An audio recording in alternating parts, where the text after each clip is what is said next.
Kolkata Netaji indoor സ്റ്റേഡിയത്തിൽ സൂക്ഷിച്ചിരിക്കുന്ന ballot ബോക്സുകൾ തുറക്കാൻ ശ്രമമെന്ന ഗുരുതരമായ ആരോപണം അവിടെ ഉയർന്നിരിക്കുന്നു. പ്രതിഷേധവുമായി തൃണമൂൽ കോൺഗ്രസ് പ്രവർത്തകർ ആ സംഭവസ്ഥലത്ത് ഇപ്പോൾ എത്തിയിട്ടുണ്ട്. CCTV ദൃശ്യങ്ങളും തൃണമൂൽ കോൺഗ്രസ് ഇതിനോടകം പുറത്തുവിട്ടു. ആ ദൃശ്യങ്ങളിലേക്ക് ആദ്യം.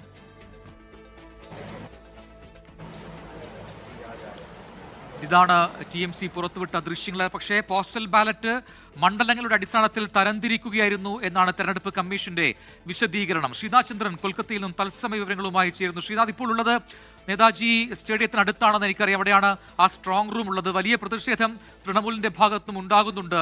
ഇതിപ്പോൾ എന്താണ് സംഭവം? എന്തുകൊണ്ടാണ് ഇത്തരത്തിൽ ഈ വോട്ടെണ്ണൽ ദിനത്തിന് മുൻപേ തന്നെ ഈ രീതിയിൽ സ്ട്രോങ് റൂം തുറക്കേണ്ടി വന്നത്? അതിൽ തെരഞ്ഞെടുപ്പ് കമ്മീഷൻ എന്ത് വിശദീകരണമാണ് നൽകുന്നത്? ഒപ്പം TMC പ്രതിഷേധം അവസാനിപ്പിച്ചു അവിടെ?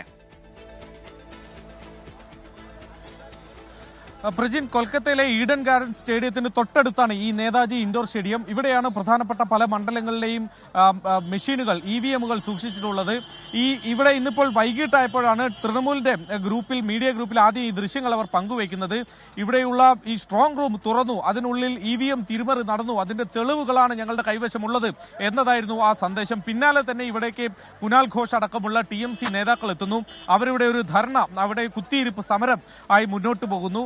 മമതാ ബാനർജി ഒരുപക്ഷെ അല്പസമയത്തിനകം ഇങ്ങോട്ടേക്ക് പുറപ്പെട്ടേക്കും എന്ന് തൃണമൂലിന്റെ വക്താവ് നമ്മളെ അറിയിക്കുന്നുണ്ട്. അങ്ങനെയാണ് നമ്മൾ ഇങ്ങോട്ടേക്ക് എത്തുന്നത്. ഒരു വലിയ സംഘർഷത്തിലേക്ക് കാര്യങ്ങൾ പോകുമോ എന്നൊരു സൂചന ആ ഘട്ടത്തിൽ വന്നതാണ്. പിന്നാലെ ഇവിടെ വലിയ പോലീസ് വിന്യാസം നമുക്ക് കാണാൻ വേണ്ടി കഴിഞ്ഞു.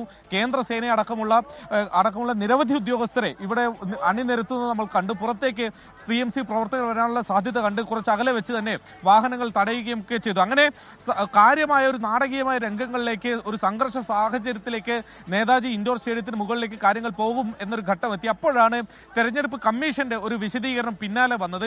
തെരഞ്ഞെടുപ്പ് കമ്മീഷൻ പറയുന്നത് ഇന്ന് രാവിലെ 5:30 അവസാനമായി ഈ സ്ട്രോങ് റൂം തുറന്നിട്ടുള്ളത്.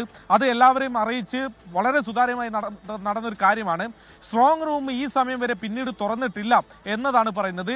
EVMകൾ സൂക്ഷിച്ച സ്ട്രോങ് റൂമിന് തൊട്ടടുത്തുള്ള മറ്റൊരു മുറി, ആ മുറിയിലുള്ള ബാലറ്റ്, അതായത് പോസ്റ്റൽ ബാലറ്റുകൾ, അത് നിയമസഭാ മണ്ഡലങ്ങളുടെ അടിസ്ഥാനത്തിൽ തരംതിരിക്കുന്ന നടപടിയായിരുന്നു നടന്നത് എന്നതാണ് ഈ തെരഞ്ഞെടുപ്പ് കമ്മീഷൻ പറയുന്നത്. അതിനപ്പുറത്തേക്ക് EVMകൾ യാതൊരു തരത്തിൽ തിരിമറി നടന്നിട്ടില്ല.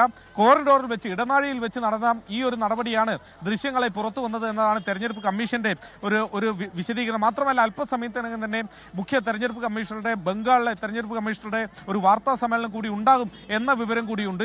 ഏതായാലും ഈ വിശദീകരണത്തിന് പിന്നാലെ ഈ സമരം ഇരുന്ന തൃണമൂൽ നേതാക്കളുമായി ഒരു ചർച്ച അവിടെ നടക്കുന്നുണ്ട്. അതിനുശേഷമാണ് ഇപ്പോൾ സമരം അവസാനിപ്പിക്കുകയാണ്, താൽക്കാലികമായി അവസാനിപ്പിക്കുന്ന കുനാൽ ഘോഷ് അടക്കമുള്ള പുറത്തു വന്ന് പറഞ്ഞിരിക്കുന്നത്. ഇപ്പോൾ അവർ മടങ്ങിപ്പോവുകയും ചെയ്തു. മമത ഏതായാലും ഇങ്ങോട്ട് എത്തിയില്ല. ഇവിടെ കുറച്ചുകൂടി സുരക്ഷ ആവശ്യമുണ്ട്, CCTVകൾ അടക്കം അധികമായി വേണം എന്നത് ഞങ്ങൾ അങ്ങോട്ട് നിർദ്ദേശിച്ചു. ഇനി ഒരാളും ഇതിനകത്തേക്ക് ഇങ്ങനെ പ്രവേശിക്കില്ല എന്ന ഉറപ്പ് ഞങ്ങൾക്ക് കിട്ടി എന്നതൊക്കെയാണ് കുനാൽ ഘോഷ് അടക്കമുള്ളവർ പറയുന്നത്. ഏതായാലും BJP ഈ വിഷയം മറ്റൊരു തരത്തിൽ ഏറ്റെടുത്തിട്ടുണ്ട്. തൽക്കാലത്തേക്ക് ഈ എക്സിറ്റ് പോൾ ഫലങ്ങൾ അടക്കം പുറത്തു വന്നതിന് ശേഷം തൃണമൂലിന്റെ ഭാഗത്ത് നിന്ന് ഒരു നാടകമാണ് ഇപ്പോൾ നടക്കുന്നതെന്നാണ് BJP നേതാക്കൾ, ഇപ്പോഴെത്തിയ BJP നേതാക്കൾ പറയുന്നത്. പ്രജിൻ,